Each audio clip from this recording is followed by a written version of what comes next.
सोच समझकर 24 में फैसला करने की आवश्यकता है।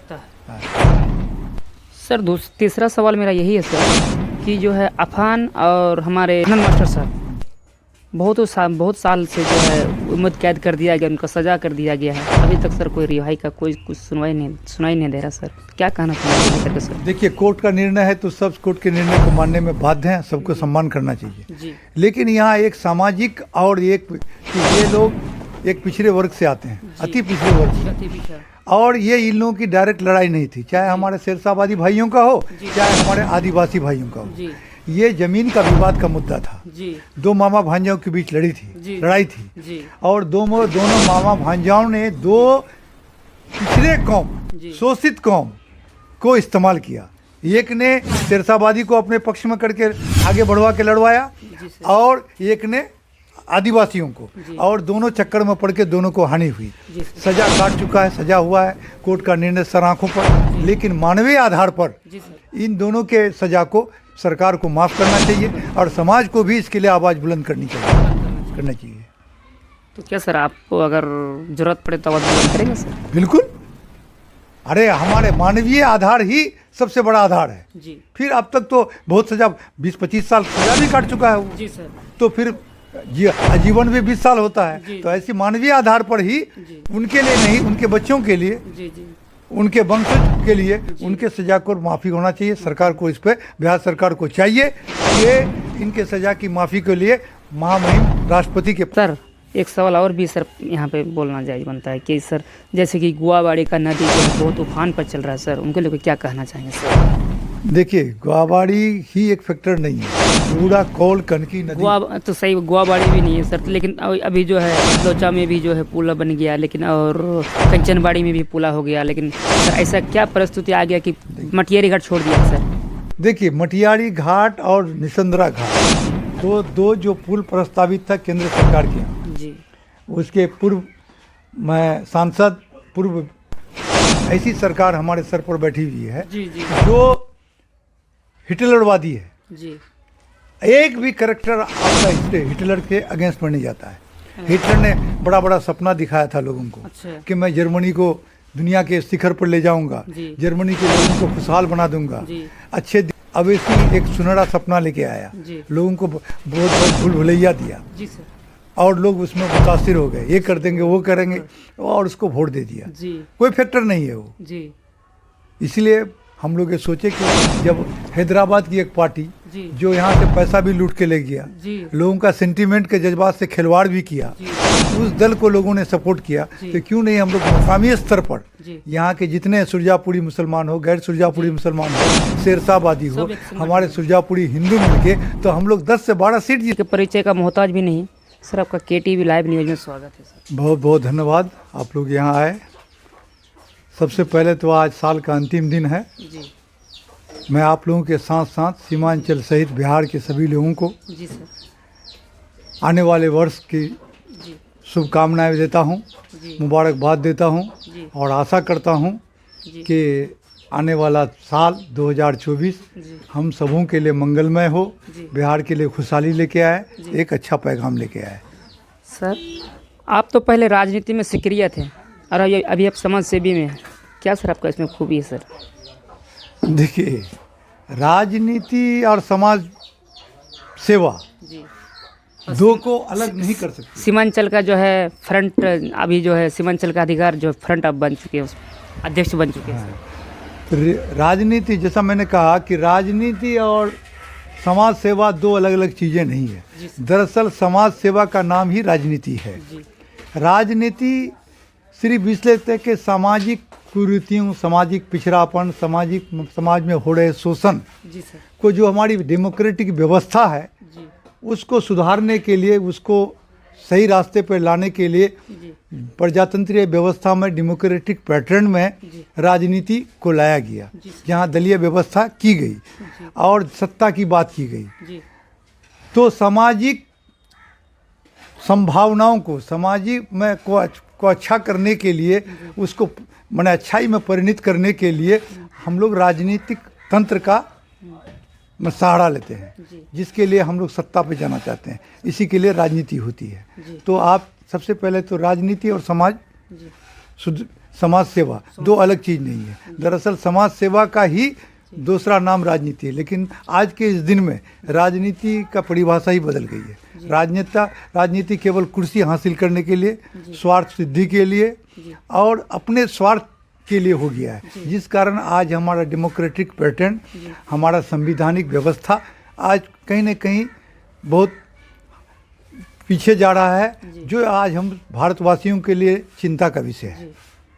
सर मेरा और आपने कहा सीमांचल अधिकार फ्रंट का गठन, ये एक सामाजिक संगठन है, सोशल और समाज संगठन है। मैं राजनीति से जुड़ा रहा हूँ, मैं 2 बार चुनाव भी लड़ा हूँ, जदयू और जन अधिकार के टिकट पर।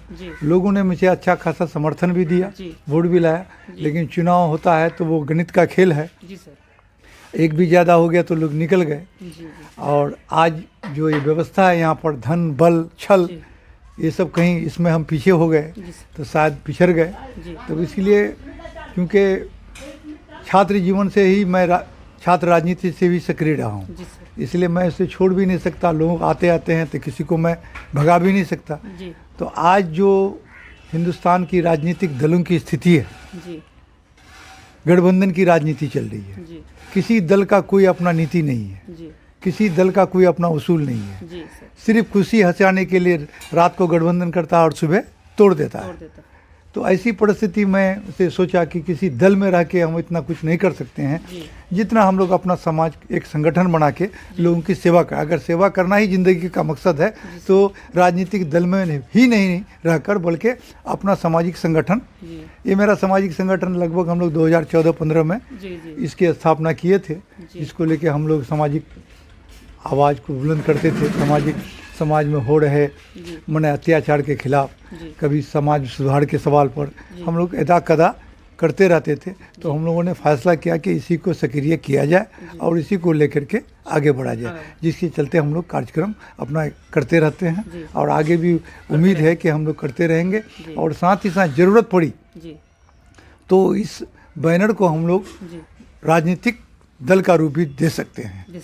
हाँ, क्योंकि राजनीतिक दल सत्ता में पहुंचने का एक माध्यम है। आज जितने भी, चाहे वो कांग्रेस हो, राजद हो, जदयू हो, ये सारे जो दल हैं ये कहीं ना कहीं आज 70-75 साल तक सत्ता में रहा, जिसने सीमांचल की उपेक्षा की। हमने अभी पिछले 10 दिसंबर को एक प्रोग्राम हुआ था सुरजापुरी ऑर्गेनाइजेशन, डेवलपमेंट ऑर्गेनाइजेशन के तले किशनगंज में। मैंने ये प्रश्न उठाया भी था, सारे MLA MP को कहा कि देखिए आप लोगों ने ही यहाँ शासन किया, उसमें सभी दल के विधायक, पूर्व विधायक, सांसद थे। मैंने कहा कि कहीं ना कहीं आप लोगों ने ही 70-75 साल शासन किया है और 70-75 साल के शासन में आप लोगों ने सीमांचल के साथ सुतेलापन का व्यवहार किया है। अब ईश्वर भगवान अल्लाह ने आपको एक मौका दिया है कि आप तीनों दल ही शासन किए थे, आप तीनों दल आज एक साथ हैं, इसलिए अपनी गलती को सुधारिए और सीमांचल के लिए कुछ कीजिए।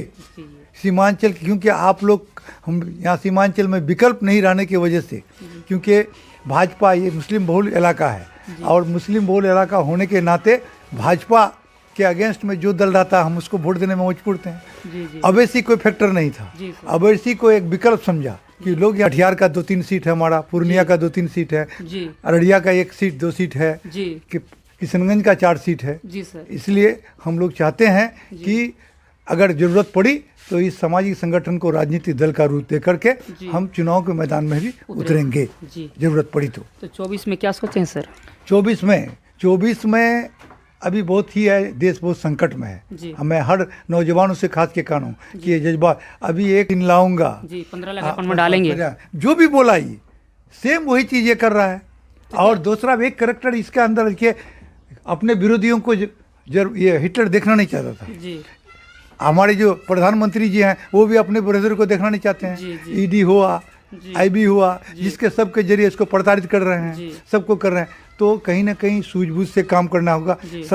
आपको परिवर्तन जरूरी है, लेकिन परिवर्तन के नाम पे ऐसा कुछ नहीं करना है कि फिर हम लोग फेरे में पड़ जाएं। इसलिए आने वाला 24 हिंदुस्तान के भविष्य का निर्णय करेगा कि ये देश संविधान के आधार पर चलेगा या ये देश संविधान से अतर होकर चलेगा। बस ये, इसलिए मैं इसके लिए इतना ही कहूँगा कि अगर भारत को बचाना है, भारत की मिलीजुली संस्कृति को बचाना है, तो बोल चुके थे कि कांग्रेस इसको जदयू राजद को ही वोट देना है। जी सर। भारत सरकार के मंत्री स्वर्गीय सीमांचल गांधी तस्लीमुद्दीन साहब ने जी सर। दोनों को प्रस्ताव, लेकिन दुर्भाग्यवश उस पुल का निर्माण हो सका ना, वो उसका डीपीआर बन सका ना, उसको टेंडर हो सका। जी इस बीच में लोगों की मांग बहुत थी और जी, जी। लोग बहुत आंदोलन कर रहे थे, जी। तो इसी बीच एक बात बनी कि एक दोनों पुल दो जगह प्रस्तावित है, जी सर। तो क्यों नहीं बीच का एक रास्ता निकाल के बिहार सरकार एक पुल का निर्माण निर्माण करे। इसके लिए स्वर्गीय तस्लीमुद्दीन साहब ने पहल की। जी। उन्होंने पुल का एस्टीमेट भी बनवाया, काम भी की शुरुआत हुई, इंजीनियर आए, ठेकेदार आए, लेकिन पता नहीं क्या हुआ, ठेकेदार भाग गया। इस बीच में चुनाव हो गया, तस्लीम साहब चुनाव हार गए। जी बहुत मामला अधर में रह गया। इस बीच में हम बिहार में नीतीश जी की सरकार थी। जी 2010 में हम चुनाव लड़े थे उन्हीं के दल के मतलब टिकट पर, जी। और लोगों ने मुझे सपोर्ट भी किया। ये हम पार्टी से लड़े थे सर? जदयू से, जदयू। और लोगों ने मुझे बहुत सपोर्ट किया। हम जीतते हुए भी, जीत के भी हार गए। 1700-1800 वोट से हम जी चुनाव हार गए। उस चुनाव के प्रचार के दौरान जी टेकनी घाट जो टेरागाछ में है, जी हमारे चुनाव प्रचार में आए थे जी आदरणीय नीतीश जी। जी सर। उन्होंने वहाँ वादा किया था जी कि आप मेरे कैंडिडेट को जिताइए, जी वोट दीजिए, जी और मैं चुनाव के बाद सरकार जो भी हो जी। मैं तो मुख्यमंत्री रहूँगा, जी और मैं आके जी। कौल घाट में, कौल नदी में पुल का शिलान्यास करूँगा। ये हमारी बदकिस्मती रही या विधि का विधान जी। कि हम चुनाव हार गए। जी चुनाव हारने के बाद हम बहुत मायूस हुए जी। कि ये काम खत्म हो जाएगा, लेकिन नीतीश जी ने मुझे दिलासा दिया जी। कि चुनाव हार जीत होता है, चिंता की बात नहीं है, आप संगठन में काम इतना कीजिए। भरोसा आपको हाँ, दिया। दिया। जी। और साथ में उन्होंने सर जो भी हो, जी। एक मेरा वो पुल वादा करके आए थे, जी। आप पुल बना दीजिए। जी सर। टेरागाछ के लोगों ने हमको जीता के भेजा, जी। हमको सबसे ज़्यादा हाँ, वोट उम्मीद के दिया। साथ हाँ वोट किया है। हाँ, हमको 7,500 वोट टेरागाछ से दिया था। जी, जी। सारे हिंदू मुसलमान सारे लोगों ने मुझको सपोर्ट जी, किया। जी। बदकिस्मती रही है या कुछ लोगों के मिली भगत से हम चुनाव जानबूझ के हमको हरा दिया हरा गया। दिया। तो कहा कि हो जाएगा, ये बात चल रही थी बहुत दिन से। जी मैं जब भी जाता था उनसे यही रिक्वेस्ट करता जी था कि सर मेरा पुल तो बना दीजिए, जी। मेरा पुल बना जी। दीजिए। तो बोलता पुल हो जाएगा भाई, पुल हो जाएगा। आखिर अंत बहुत हो करके उन्होंने ये कहा कि पुल का डेट बनाया जी। शिलान्यास का, जी। और बीच नदी में आके पुल का जी। वो शिलान्यास किए और पुल बना। जी पुल बन के तैयार हो गया। इस बीच में लोचा वाला पुल सर? लोचा वाला पुल। जी। लोचा वाला पुल बनने का इसलिए ये था कि बीच में पड़ता था। जी जी इधर हम लोग पे चले गए, इधर असुरा से लेकर के इधर कंचनबाड़ी तक, जी तो बीच में पड़ता था कि दोनों रास्ता मिलके दोनों लोग दोनों तरफ से जी, चले जाएंगे। चले जाएंगे। और ये दो पुल प्रस्तावित है, इसमें जो हमारे सांसद रहे तस्लीमुद्दीन के बाद भी बहुत लोग रहे, जी ये सर। लोग प्रयास नहीं किए। जी जी हालांकि तस्लीम साहब बहुत बड़ा काम कर दिए, रेलवे वाला काम करवा दिए, जी सर। महानंदा बेसिन का काम कर दिए। जी। आज अगर महानंदा बेसिन का काम हो जाए जी तो महानंदा बेसिन से सारा काम हमारा जी। एक साथ हल हो जाएगा। हल हो जाएगा। लेकिन आज तक महानंदा बेसिन का काम नहीं आया, बहुत धीमी गति से चल रहा है। जी। केंद्र सरकार पैसा नहीं दे रहे हैं या जी। बिहार सरकार नहीं कर रही है, ये वो लोग जाने। हमारे जनप्रतिनिधियों को इस पर बल मिलना चाहिए। जी को महानंदा बेसिन एक ऐसी योजना है जो सिर्फ कौलकनकी नदी के नहीं, महानंदा हुआ, कौलकनकी हुआ, रेतवा हुआ, जी। बकड़ा हुआ, प्रमाण हुआ, जी सर। ये सारे नदी को तटबंध को बांध करके इनको ले जा करके नियंत्रित करके डालना है गंगा में, जी और उसमें जगह जगह उसका शेड बनाना है, किसानों के लिए नाला पानी का देना है, बहुत सारी सुविधा है। जी। हो नहीं रहा है। जी हमारे जनप्रतिनिधि को चाहिए कि क्या इसको करना चाहिए, इसको सपोर्ट करना चाहिए। इसके लिए हम कहेंगे कि आम आदमी इसमें उठाए। और जहाँ तक ये कौलकनकी नदी का ग्वाबाड़ी पत्थरघट्टी पंचायत का जो मामला है, 15 साल से लगातार लोग संघर्ष कर रहे हैं। कई गांव जी सैकड़ों बीघा जमीन चला गया नदी में। जी हर साल सरकार प्रशासन क्या करती है, जी 2-4 कौन कहता है स्क्रू कॉयल ने क्या कहता है, 10 गो बोरा, 100 गो बोरा, 1000 गो बोरा जाके लाद दिया, आधा पैसा बचा लिया, आया नदी का धारा चल गया। अच्छा। अब एक नई नदी निकल गई है जी जो पूरा निकाल करके 2 बस्ती 3 बस्ती तो उजड़ गया। जी अब चौथा बस्ती में आया हुआ है, ये नाला जो पहले था वो नदी का रूप ले लिया जी, है। जी। और ग्वाबाड़ी के मोड़ में आके जो पुल धंस गया था जी। फिर दोबारा बना, जी वो पुल के समीप या नज़दीक या कोने में आकर जी, के जी। वो एक बड़ा खो बना लिया है। जी सर। इस बार क्योंकि ऊपर वाले की कृपा जी। रही, मेहरबानी रही बारिश कि ये बारिश नहीं हुई जो बच गया वो गाँव, जी नहीं तो कमर खोद गुआबाड़ी तो विलीन हो जाता, खत्म बोधरा गुली विलीन हो जाता। जी वो क्या कहते हैं उसको, हटिया जो है क्या बोलते हैं उसको, ये कुड़ेली कुरेली हटिया भी खत्म हो जाता। जी तो बार बार संघ इसके लिए धरना प्रदर्शन लगातार हुआ, वहाँ के ग्रामीण, वहाँ की जी। औरतें, वहाँ के बच्चे लगातार संघर्ष किए, जी लेकिन वही सुनने यही हुआ कि भाई जा करके दिया 10 गो बांस गाड़ा, जी 100 गो बोरा बालू को भर के गिराया, वो चला गया। जी इस बार अगर नहीं हुआ तो निश्चित रूप से ये 2-3 गांव विलीन हो जाएगा। इसलिए प्रशासन से अनुरोध है जी कि समय रहते इस पर कदम उठाया जाए। महानंदा बेसिन बाद वाली बात है, जी तत्काल जी वहाँ जिस तरह से भी रुके, जो भी कारगर उपाय हुआ, उन तीनों गांवों को बचाने का उपाय होना चाहिए। होना चाहिए। मैं जिला प्रशासन से आग्रह करूंगा कि इस मामले में वो तुरंत एक्शन ले, जी और यदि नहीं हुआ, क्योंकि अब 5-6 महीना बचा, जी सर जून से बारिश शुरू हो जाएगी, जी, मई जी, जून जी, से, जी। अब ये 4-5 महीना में अगर इस पर कुछ कार्रवाई नहीं हुई तो ये 3-4 गांव निश्चित रूप से नदी में विलीन हो जाएगा। तो सर क्योंकि करोड़ों की लागत से बनी हुई पुल है ये। पुल जाने दीजिए, पुल की कोई चिंता नहीं, पुल बन जाएगा। यहाँ जो 4-5 बस्ती है, यहाँ वो क्या है, उसके बच्चे कहाँ जाएंगे, जी वहाँ की औरतें कहाँ जाएंगी? जी डर से कहीं ना कहीं जो लोग जो है घर भी नहीं बना रहे हैं। एकदम कैसे बनाएगा, वहाँ घर बनना भी नहीं चाहिए। जी जब तक उसका कोई ठोस उपाय नहीं होता है, ठोस कोई हल सरकार नहीं निकालती है, तब तक महानंदा बेसिन का काम जहाँ पहले होना चाहिए था, कोल नदी में रितवा से शुरू किया, जो इतना धीमी गति से हो रहा है कि होते होते शायद हम लोग इस दुनिया में रहेंगे कि नहीं रहेंगे, उससे पहले चले जाएंगे। तो आगे का क्या कदम उठाएंगे सर? आगे का कदम है कि मैं कहूँगा सारे लोगों से, जनप्रतिनिधियों से, प्रशासन से और आम जनता से जी। कि मांग को लेकर के सतर्क हों, जी सक्रिय हों, जागरूक हों। जी बच्चा भी जब तक नहीं रोता माँ दूध नहीं पिलाती है। जी और आप प्रशासन से गुहार लगाएं, जनप्रतिनिधियों का घेराव करें, उन पर प्रेशर डालें जी सर और इस मामले के लिए संघर्ष करें। जी। संघर्ष जब तक नहीं कीजिएगा आपको कोई सुनने वाला नहीं है। जहाँ तक सीमांचल अधिकार फ्रंट है, हमेशा उन लोगों के साथ है, कदम चलेगा और हमेशा आगे की श्रेणी पे इसके लिए संघर्ष। हम लोग सोच रहे हैं इस मामले में शीघ्र ही कोई धरना प्रदर्शन का आयोजन हम लोग करेंगे।